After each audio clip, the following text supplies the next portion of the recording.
Welcome to the podcast. Let's dig into this intriguing discussion featuring Victor Gao, who offered some fiery takes on global politics and media. I'm excited about this, especially the behind the scenes revelations. What caught your attention most from Victor Gao's reflections? Well, right off the bat, Victor talked about his Oxford Union interview with Mehdi Hassan. He described it as feeling like a public lynching. He felt that Hassan completely dropped the ball on upholding the burden of proof principle. That's a strong statement. So he wasn't just upset with the interview, he believed it was fundamentally flawed in its approach? Exactly. Victor seemed to be saying, when you are in a position of accusing or questioning, you should ensure you provide solid evidence. Without that, it's like carrying a heavy accusation without foundation. And that really struck him. Right, and it sounds like he was almost calling out a lack of fairness. But he had more to say, didn't he?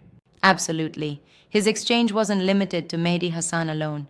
Remember his clash with Arnab Goswami? Yeah. During that heated moment on Republic TV, he defended Pakistan vigorously against claims linking it to terrorism. Now that is interesting. It's rare to see such a direct confrontation.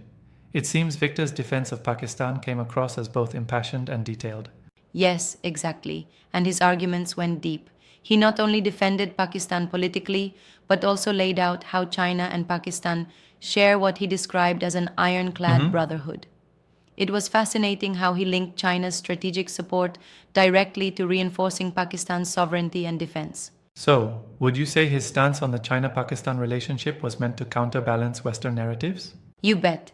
He firmly asserted that Beijing's support for Pakistan stands as a counterpoint to some of the more sensational claims in mainstream media. It's like he's saying, hey, there's more nuance here than what you're being told. That nuance is critical. And what about his discussion regarding the Pakistan-India aerial battle and the defense systems? Oh, that part was laden with details. Victor argued that India's reliance on multiple foreign weapons instead of a unified defense system weakens its military coherence.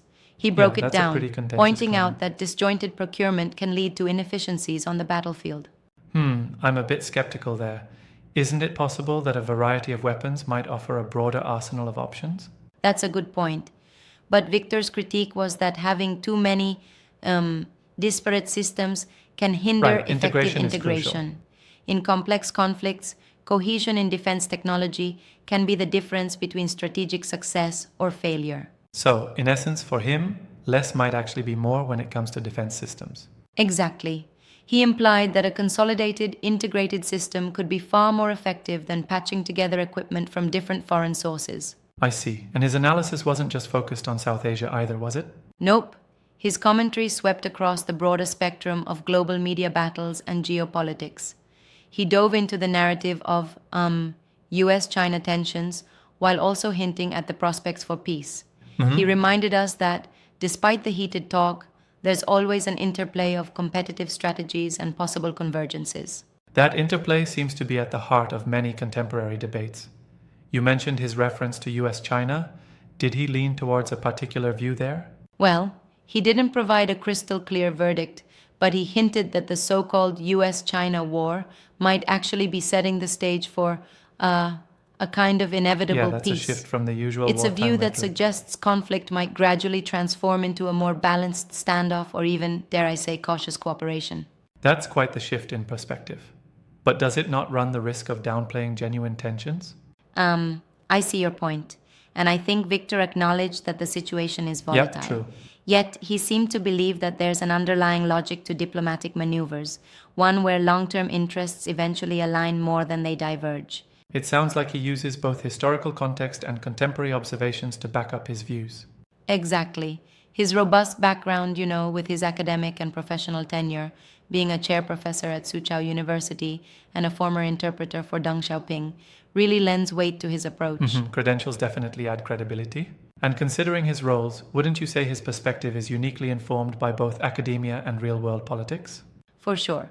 It's like he's able to bridge the gap between academic analyses and the messy reality of international relations. And his experience gives him this, insider lens on the workings of statecraft and that media makes sense. influence. I'm curious, how did he articulate his defense of Pakistan beyond just emotional rhetoric? He went into the details about strategic alliances. He emphasized that Pakistan's relationship with China is not just symbolic, it has practical implications, especially in terms of military and economic support. He argued that this Right, those alliance is, tangible in benefits many matter a ways, lot. the backbone of Pakistan's sovereignty, especially in the regional counterbalance to India. It's almost as if he sees this alliance as a counterweight to the hegemony of Western narratives, wouldn't you say? Yeah, absolutely. And his point was that Western media often oversimplifies these relationships. By digging into the specifics, he challenges us to think beyond the surface level sound bites. And it seems like his approach is quite confrontational when needed. Did you sense any bias in his analysis? Well, he's certainly passionate, and you can tell he's got a lot of pride in the strategic decisions of Pakistan and its allies.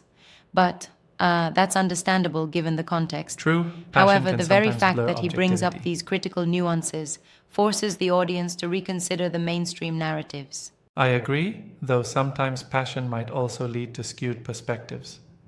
How would you pinpoint any potential gaps in his reasoning? Good question. When you talk about intense geopolitical issues like these, there's always a lot of complexity. Yeah, For indeed. instance, his strong stance might sometimes gloss over other layers of the Pakistan India conflict, like historical grievances and internal factors, which also drive the narrative. So, while his perspective is solid, there is a risk of oversimplifying very multifaceted issues. Precisely.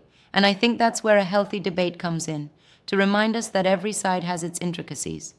Right, a balanced debate is crucial. It really seems like his episode is a treasure trove for anyone interested in South Asia geopolitics, media dynamics, and even the personal experiences of high profile media confrontations. Exactly. And it's the kind of content that makes you stop and think about how narratives are shaped. His behind the scenes insights into his clashes with figures like Mehdi Hassan and Arnab Goswami offer a rare glimpse into what happens when high stakes politics meet media theatrics.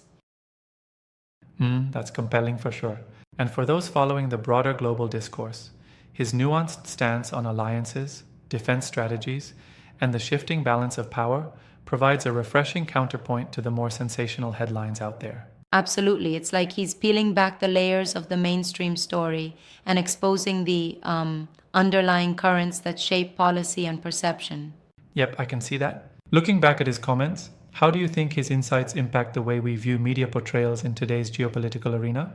I think his approach encourages us to critically assess not only the facts on the ground, but also the framing and agenda behind media narratives. Very insightful It's a indeed. call for us to dig deeper and not just accept the surface level storytelling. Overall, his segment seems like a must listen for anyone who wants a more layered, well informed understanding of these global issues. Definitely. And it's a reminder that in high stakes discussions, like those involving US China tensions or regional defense strategies, context and nuance are everything.